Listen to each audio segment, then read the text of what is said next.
红藜麦鲜果温沙拉。对对对，红藜麦现在是非常夯的。对，它有丰富的膳食纤维，那搭配我们一些健康的蔬果，是，以简单的烹调，那去做这个完美的呈现。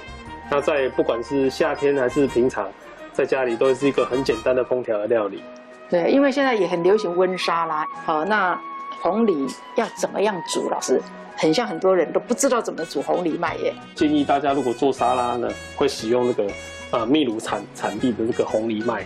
它比较饱满一点点，它咀嚼口感也比较好。那要怎么煮呢？那主要是因为它在烹煮的时候它这个要清洗的很完整，它在清洗要用一个很小的滤网，它在清洗会看到我很多微小的泡泡，它本身含有的皂素，其实皂素呢，它有微量的毒素，所以要把它清洗的很完整。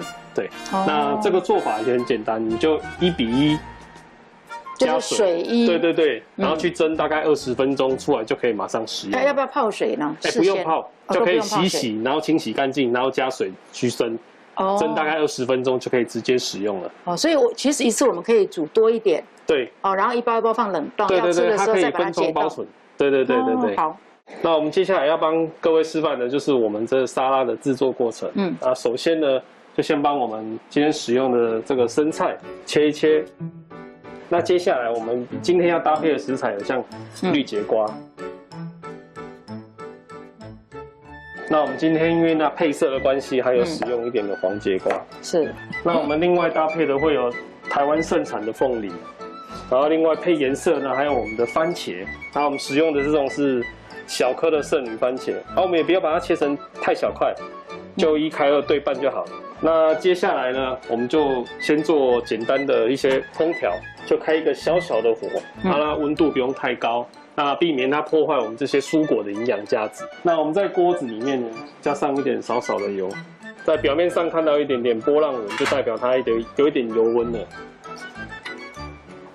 然后接着放下我们的蔬果，其实做一些很简单小小的拌炒。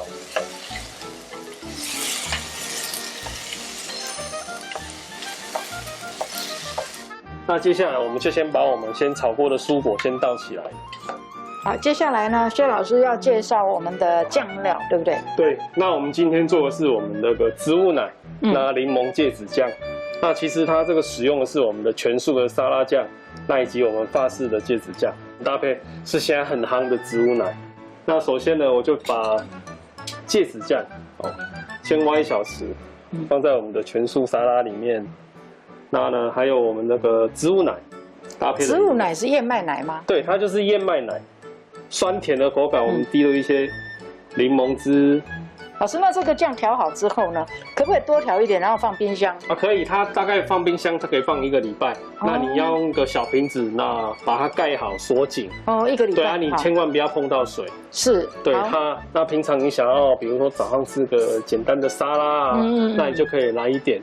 它这个有趣的是，你可以连小饼干都可以沾着一起来吃，因为它本身酸甜。对，太好了！今天是因为戴口罩，不然我就一定想要尝试看看。没关系，我回去自己调。老师，那摆盘呢？那接下来我们就先帮我们刚刚所切好的一些生菜沙拉。是。那我们先把它放在我们的盘子中间。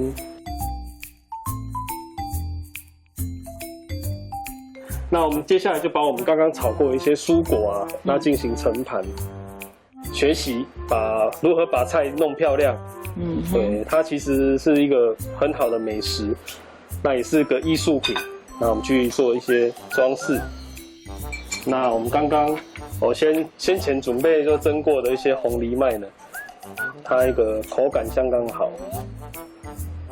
它很容易在口中这样子慢慢的爆开，会有那种鱼子酱的感觉。那这就是我们刚刚先特调的一个柠檬芥子沙拉酱。那你要吃的时候就充分的搅拌它，它看起来现在虽然是稠稠的，那它结合这些蔬果之后呢，它就不会那么有粘稠感。对。那我们另外今天又准备了像是樱桃萝卜啊，还有一些红酸蘑生菜，还有小豆苗。它这个现在在超市呢，其实都蛮容易买得到。那其实吃芽菜呢，其实它的营养成分也很高，因为豆子还没发芽的时候啊，它的养分是相当的充足的。那我们今天稍微这样子装饰好的时候呢，就是完成我们这道鲜果红藜麦温沙拉。